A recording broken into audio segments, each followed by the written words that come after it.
What's up, guys?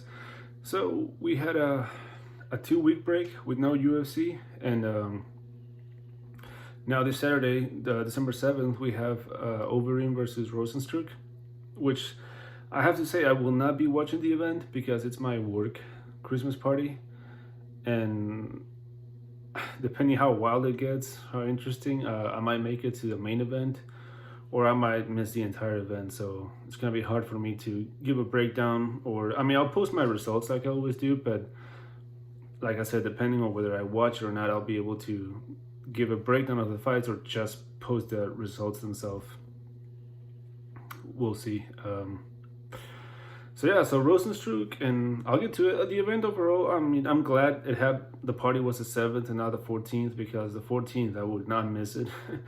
But this one is like, it's alright. It's not the greatest, not the worst either.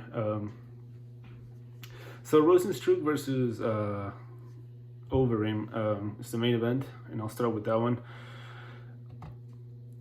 So when Rozenstruik just fought about a month ago, and when he fought Arlovsky, I predicted Arlovsky to use grappling, take him down, and get a submission the way he did against Struve. I mean, he didn't submit Struve, but he got a lot of takedowns. He used a lot of grappling. It's really hard to say what the game plan was because that fight lasted about 30 seconds, but in those 30 seconds, they didn't see any indication that Arlovsky wanted to take the fight down. So, and I knew that was going to cost him, and it did. I even said that if he tried to trade punches with Rozenstruik, he deserved to take knocked out, and that I would hope he gets knocked out. That prediction that I did for Arlovsky is the exact same one that I'm doing for Overeem. Unlike Arlovsky, Overeem has half of his wins are by submission, and the other half are by knockout. Once again, what kind of fight IQ do you have? Is Overeem gonna go there and trade punches with Rozenstruik with that glass chin of his? He'll get knocked out probably a minute into the fight, and he deserves to get knocked out, and I hope he gets knocked out. So I'm making the same pick that I did versus Arlovsky. Not super confident because I would be if I knew what Overeem's game plan was, like if I was part of his team or something, but not knowing what he wants to do, and I can't say for sure that he's gonna go there and use grappling. He could very well go there and trade punches with Rozenstruik. So I'm like 55-45 on this one. I believe that Overeem will get a submission on the second round because, again, Rozenstruik has, like I said on the Arlovsky, has absolutely no ground game. So, I mean, pick your battles, pick your poison, whatever. Trade punches with him, get knocked out, or be smart, take him down, be defensive, and get a submission win. So Overeem by submission, round 2. But like I said, not super confident. Who knows what this guy might do. And then the one between Calvillo and I don't even know what Calvillo and Marina Rodriguez. I've been so wrong about women's MMA in the past that just go listen to someone else on that one, because I've been wrong about it. Women's MMA is so unpredictable that it's not, whenever I pick, it's not that I always get it wrong, but I get it wrong because even the fights that I get wrong, at least the breakdown I get it right. But when it comes to women's MMA, I just always get it wrong, period. So go by what the odds say. And then we have Ben Rothwell and Stefan Struve. Man, Stefan Struve just absolutely sucks. I mean, I'm one that I don't like to talk shit about fighters, but this guy is the perfect example of how such a 8 feet tall or something, 80 the longest reach, and he gets hit easier than Cormier. I'll put it this way: Cormier, being the short guy that he is and the short arms, is harder to hit than Stefan Struve.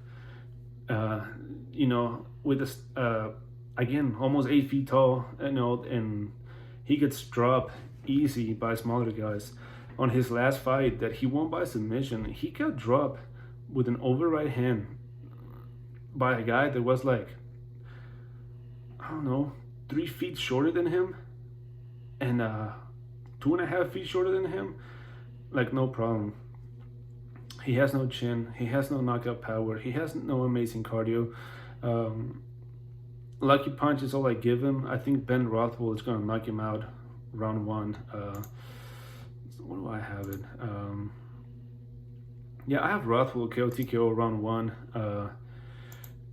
And like I said, this should be Stefan Struve's last fight. He talked about retiring in the past, and he didn't. He won. Now he's fighting again. And I just think Ben Rothwell, coming from 3 losses, fighting a guy that it's talking about getting retired, I think it should be motivation. And Rothwell has power. Like, I'll give Rothwell better stand-up than Struve. So Rothwell by KO TKO round one. Then Aspen Ladd versus Kunitskaya. I do know Aspen Ladd. I mean, this girl is crazy. When she does the ground and pound, she takes you down and absolutely just pummels you. And she goes crazy. She'll start making these screams. Like, she's like enjoying beating your face with elbows. Joe Rogan has made the comments a few times of saying, that they should put a microphone right next to her because, I mean, if you've seen Aspen Ladd's fight, you'll know what I'm talking about. I've never seen anyone do that, where she takes you down and just makes this, like, she's psychotic, enjoying the beating that she's given. And I have Aspen Ladd by TKO ground and pound round two. Again, women's MMA, but Aspen Ladd, her last fight versus Germaine Randami, which, had she got it, she would have got the title shot versus probably versus Amanda Nunes. It was very controversial. A lot of people say she wasn't out, and then her team screwed up. Her team screws up a lot, so who knows? I'm sorry, my thing's too bright right now, and I keep having to. Then Cody Stamann versus Yadong Song. I have Song by decision. His striking is so much superior than Cody Stamann's. And Cody Stamann's, for all the thing that he talks about his wrestling, his ability to take you down and hold you down is not really that great. And on paper is better than Young Sedong's, but I think he will be very well prepared for this one, and he'll keep it standing and just outpoint the guy.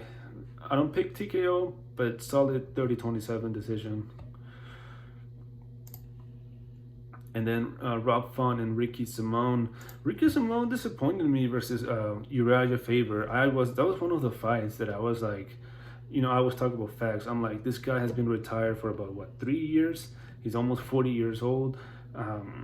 There's rumors that the team was juicing the whole the alpha male team, and I'm like, he comes back and knocks you out. Ricky Simone, that was very tough. I was actually surprised. I don't know if you call it a lucky punch or not, but regardless, I mean, I'm not one to take that into consideration when it comes, because anyone can get caught. But I still believe, whether he would have won or lost that one, I still believe Rob Font is a much better boxer and enough of a grappler, defensive grappler, where he'll keep it standing and he'll just outbox Simone. I think he's faster, more crisp, more technical, and I think Simone might have better power, more of a short one-punch knockout power. But overall, I think Font will just piece him up on the stand-up and get that decision with his boxing. I think his boxing is what's going to give him this victory. So Rob Font by decision. Then Thiago Alves versus Team Means. I always talk about Thiago Alves because he's one of my guys. I'm a huge fan of Alves, and I mean, his last 3 fights have been, in my opinion, all of them controversial. So let's go back to the furthest one, which was Kinchenko. If you go watch that fight, tell me, how did Alves not win round 1 and 2? I gave Alves round 1, round 2, and I gave Kinchenko round 3. But it was in Russia. That card had a whole bunch of bullshit decisions, but they gave it to Kinchenko.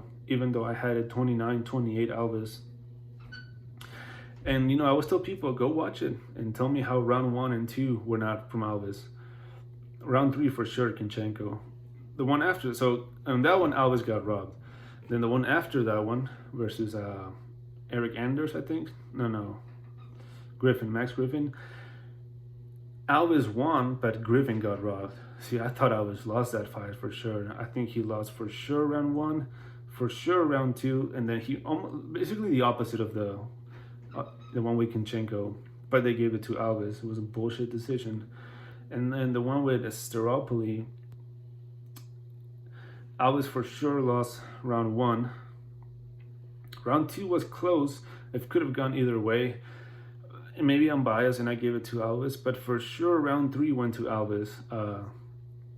But one of the judges had it unanimous 30-27 Staropoli, even though round 3 for sure went to Alves. Even though he's my boy, I can't pick him on this one. But I'm gonna say something. So I have team means KO TKO round 2. But will I be surprised if Alves pulls a decision? No. I think if he goes defensive and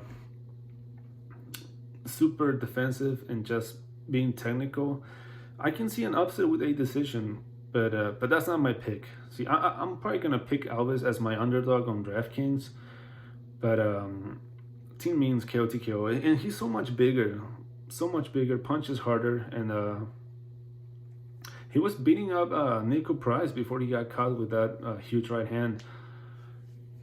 But yeah, I hate to see Alves go this way, but like I said, team means KO TKO round 2, and then I have then Trevor Smith versus Makhmud Muradov. I have Muradov I have him KO TKO round 1. Man, Trevor Smith is absolutely horrible. This is one of those guys that when you see him fighting, you're like, how are you in the UFC? I mean, slow, sluggish, telegraphed. I mean, he's like a small version of Sam Alvey. I'll put it that way. And I always talk shit about Alvey, even though I keep saying that I don't like to talk shit. But yeah, this guy has nothing going on. I don't know how he's in the UFC, and I have Muradov TKO round 1. I think on his last fight he pulled that decision, and he probably has some nervous or UFC octagon jitters, whatever. But yeah, Muradov by KO. And then just to summarize it, Overeem submission round 2. Not super confident though.